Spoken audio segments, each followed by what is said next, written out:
네, 시장을 둘러싼 여러 가지 이슈들을 다각도로 분석해 보는 시간입니다. 한화자산운용 송재경 전무 이 자리에 모셨습니다. 어서 오십시오. 네, 안녕하세요. 오래간만에 뵙겠습니다. 네. 지수가 딱 갇혀버렸어요. 이거 네. 왜 그런 겁니까? 첫 번째로는 11월 달에 너무 달렸다. 네, 일찍 너무 달렸고. 예, 주요국 중에서 우리나라가 코스피 기준으로 스페인 다음으로 전 세계에서 가장 많이 오른 시장이거든요. 네, 저희가 11월 달에. 예, 11월 달에 우리가 미국 S&P 500보다 더 많이 올랐습니다. 그래서 어쨌든 그런 것들이 가장 큰 영향을 미쳤다 봐야 될 것 같고요. 그다음에 두 번째로는 이제 12월 들어가면서 일종의 좀 숨고르기 뭐 이런 예. 것들이 같이 맞물리면서 이런 현상이 나타난다 이렇게 보셔도 될 것 같습니다. 산타가 미리 왔다 가신 건가 뭐 모르겠습니다. 네. 자, 어쨌든 간에 시장의 가장 큰 관심은 미국 연준의 금리 인하입니다. 뭐 시장에서는 좀 성급한 전망은 내년 3월부터 시작해서 125bp, 1.25%포인트 내릴 것이다라는 기대를 하고 기대 섞인 예상이라고 봐야죠. 근데 연준은 지속적으로 경계감을 드러내고 있어요. 금리 언제부터 얼마나 내릴 걸로 보십니까? 예. 그래서 사실은 지금 모든 시장의 관심은 일단 금리 인상 끝났다. 두 번째로는 내릴 텐데 말씀 주신 대로 얼만큼 언제 이 두 가지인데 이게 이제 여전히 이제 약간의 아전 인수격 보고 싶은 듣고 싶은 식으로 해석이 되고 있는데 가장 큰 이유가 뭐냐면 원래 이게 지금 투자자들은 연준이 이제 인하로 가면은 유동성 풀리고 다 좋아지는 거 아니냐 이렇게 기대들을 하시는데 3월 달에 금리를 인하할 정도라면 거꾸로 질문을 어떤 현상, 어떤 환경이 벌어지면 3월 달부터 빠르게 금리를 인하할 거냐로 역추적을 해보면 더 답이 쉽게 나올 것 같은데요. 사실은 3월에 금리를 인하해야 된다라고 이슈 레이징을 가장 먼저 한 게 빌 에크먼입니다.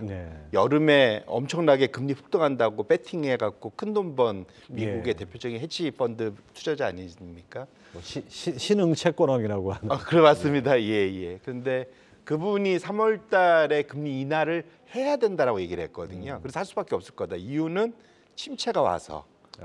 그렇게 지금 해석을 하고 있거든요. 그래서 저희가 지금 그러니까 저는 이제 일단 그 상황을 확인하셔야 될 거고 만일 3월달에 금리를 인하할 정도가 된다면 채권 투자자한테는 좋은 환경이 펼쳐지지만 주식 투자자들한테는 침체는 결코 좋은 환경이 아니거든요. 그래서 무조건 금리 인하의 시기와 그 폭을 갖고 너무 배팅을 특히 주식 투자자분들이 하시는 거는 위험할 수가 있겠다. 오히려 더 좋은 건 골드만삭스처럼 상당 기간 그냥 지속되는 거, 금리 인하하지 않고 후반부로 가는 거. 그다음에 오히려 그 실업률이나 이런 것이 지속적으로 낮은 이 환경을 기대하는 것이 적어도 채권 투자자가 아닌 주식 투자자 입장에서는 바래야 하는 그런 환경이다 이렇게 봤습니다. 그렇습니다.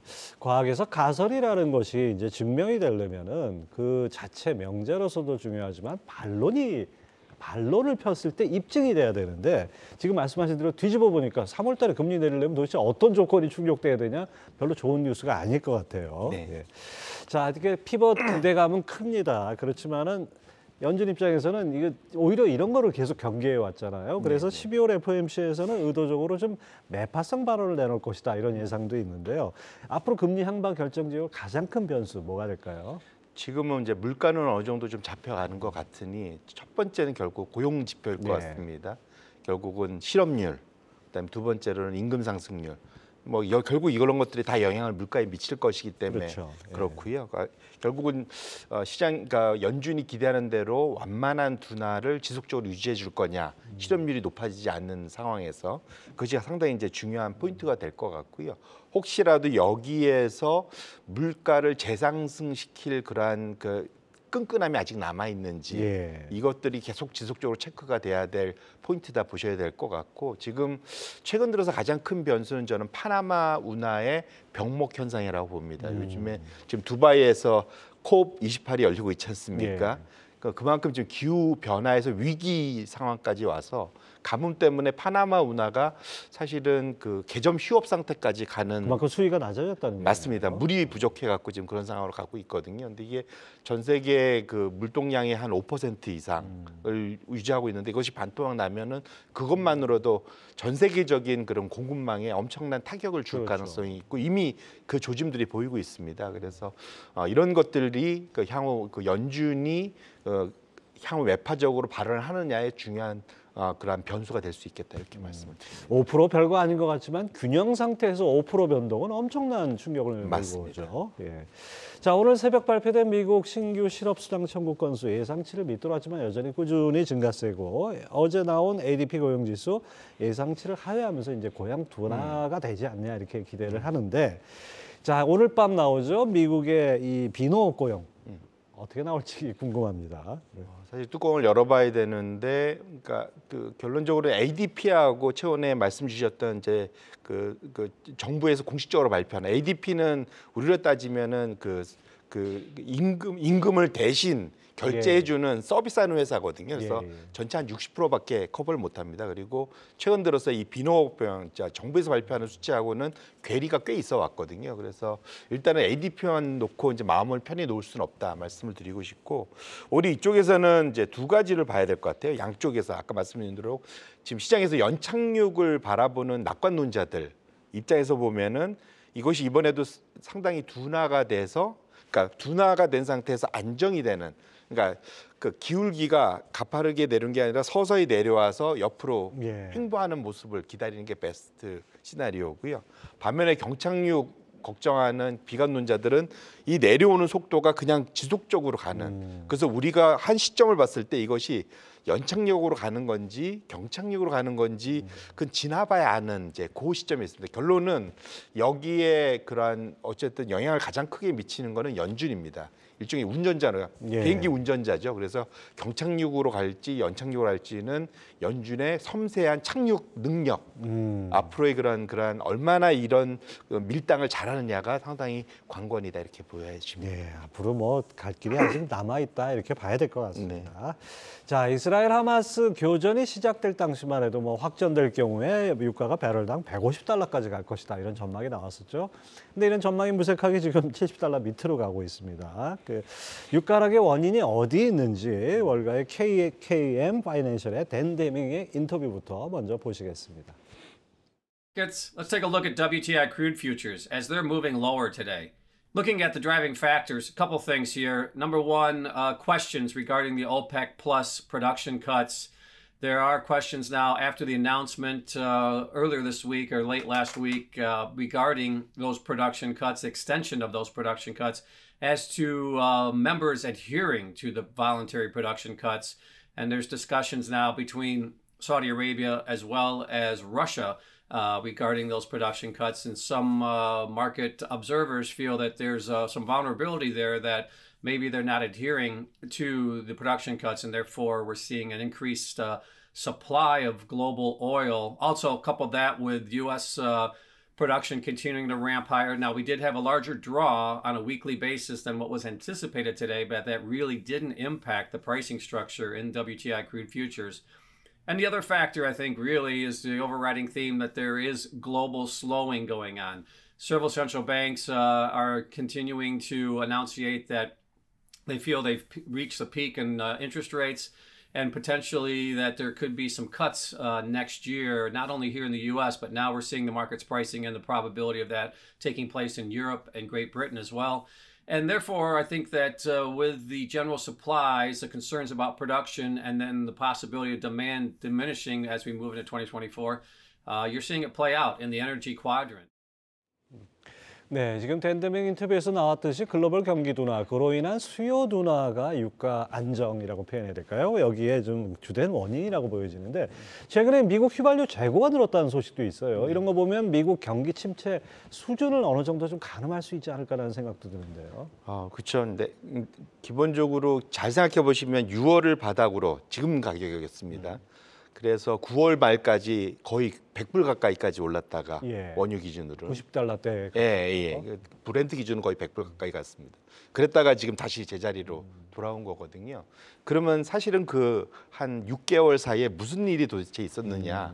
놓고 보면은 그 시점은 하필이면 그때가 잘 기억하실지 모르지만 드라이빙 시즌이 예. 본격적으로 들어가는 상황이었고요. 미국의 전략 비축유 매각이 거의 마무리되는 그런 단계였습니다. 그렇기 때문에 폭등을 좀 유발한 측면이 있고 거꾸로 그 이후로는 지금 중국발 부동산 우려, 예. 그 다음에 이제 말씀 주신 대로 미국의 지금 이제 경기 둔화 우려 이런 것들이 영향을 미치는데 사실은 여기에 단기적인 유가 흐름 자체에는 영향을 미치는 거는 이런 큰 거시적인 이슈도 있지만 그러니까 트레이딩하는 투기적인 세력들의 예. 움직임이 더 큽니다. 그래서 사실 여기서 가장 큰 영향을 미치는 건 유가 트레이더들이 이걸 해지하는 대안으로 주로 뭘 쓰냐면 미국의 국채 물가 연동채 핍스를 가지고 사실은 하거든요.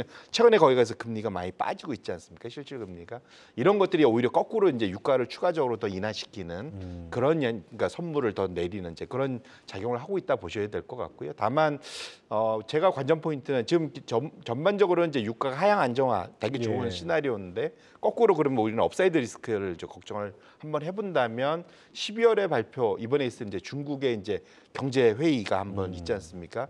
대략적으로 예상치는 한 5%를 예. 발표할 것으로 보여지고 있는데 만일 그런 쪽으로 정말로 공격적으로 나오게 된다면 수요 약세에 대한 이제 걱정이 좀 덜 할 수 있고요. 두 번째로는 오펙 이번에 감산하는 방식이 상당히 불투명하다. 예. 사우디, 러시아가 그냥 책임지고 하면 되는데 나머지 국가한테 좀 분산시켜놔서 그렇지 않습니까? 근데 만일 그 나머지 국가들이 정말로 좀 준수를 좀 해준다면 또 얘기가 좀 달라지는 그런 것들이 있기 때문에 지금 당장은 무조건 지금 현재 그냥 내년도 경기가 무조건 나빠져서 수요가 둔화가 되기 때문에 유가는 계속 빠질 거야를 판단하기엔 조금 이른 측면이 있겠다 이렇게 말씀을 드립니다. 그렇죠. 오펙 플러스가 이렇게 긴 기간 동안 이렇게 석유 유가 담합을 한 적이 있었나 싶을 정도로 상당히 좀 오래 가고 있는데 거의 다 온 것 같은 생각도 듭니다.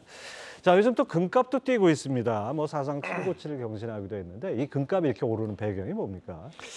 그러니까 금값이 오르는 데는 크게 두 가지 요소입니다. 그러니까 기본적인 안에서는 모든 게 똑같다면 이 금의 경쟁을 하는 거는 미국의 국채 금리, 예. 실질 금리입니다. 정확히는. 그래서 왜냐하면 금은 들고 있으면 기분은 좋은데 아무런 수익이 안 나지 않습니까? 맞습니다. 소위 이자 수익이 없습니다. 근데 대안으로 그냥 미국 국채 어쨌든 국채를 사놓으면 안전하고 그 다음에 따박따박 반기마다 분기마다 이자를 주지 않습니까? 그렇죠. 그렇기 때문에 사실은 똑같은 값이면은 그 국채를 갖고 있는 게 훨씬 더 맞다. 그래서 그러면은 금을 살 때는 보통은 금리가 내려오면 금값이 올라가거든요. 근데 최근 들어서 가파르게 금리가 올라갔다가 최근에 지금 11월 달 들어서 금리가 가파르게 지금 내려왔지 않습니까?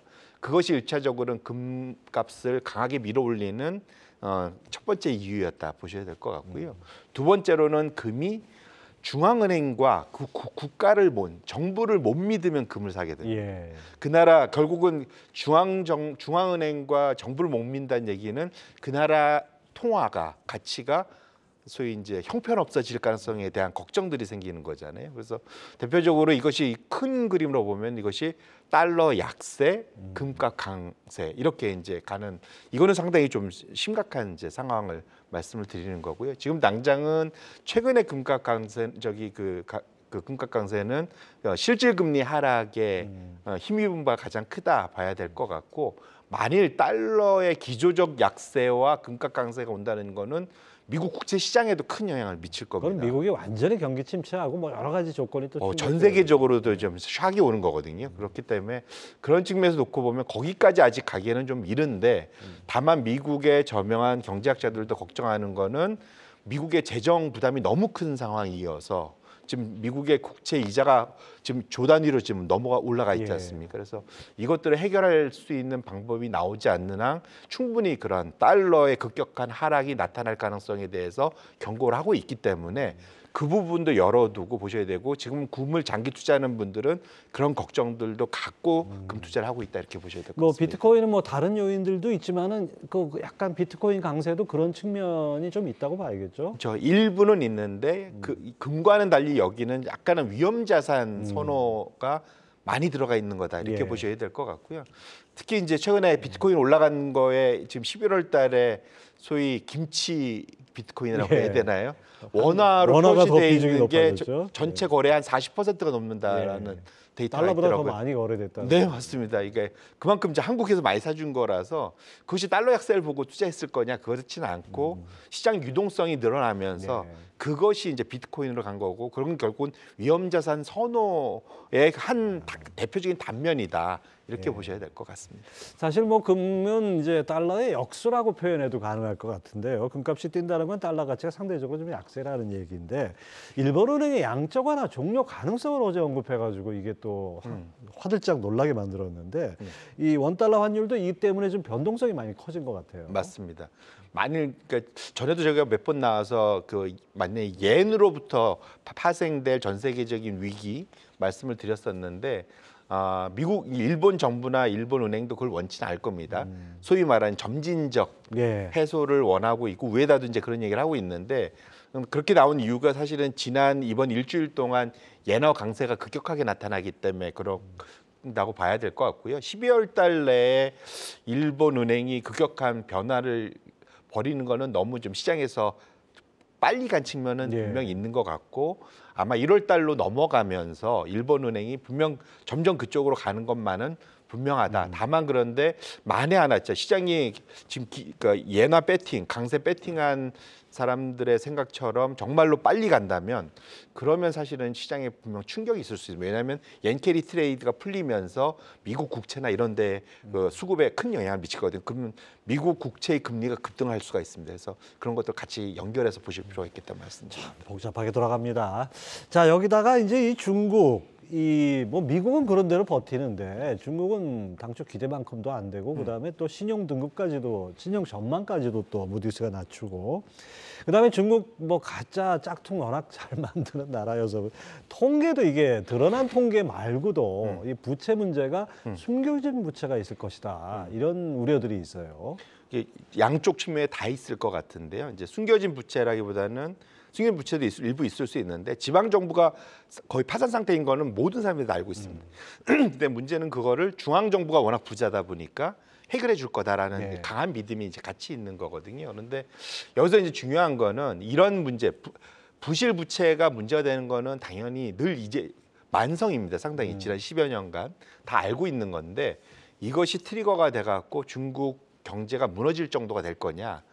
근데 보통 우리가 IMF 때를 돌이켜 보면 우리가 무너졌던 거는 외화 부채 비중이 많아서 그렇죠. 그렇지 않습니까? 근데 중국의 외화 부채의 비중은 전체 GDP에서 한 13%대, 이건 아시아 태평양 평균 26%의 한 절반밖에 안 됩니다. 그래서 예.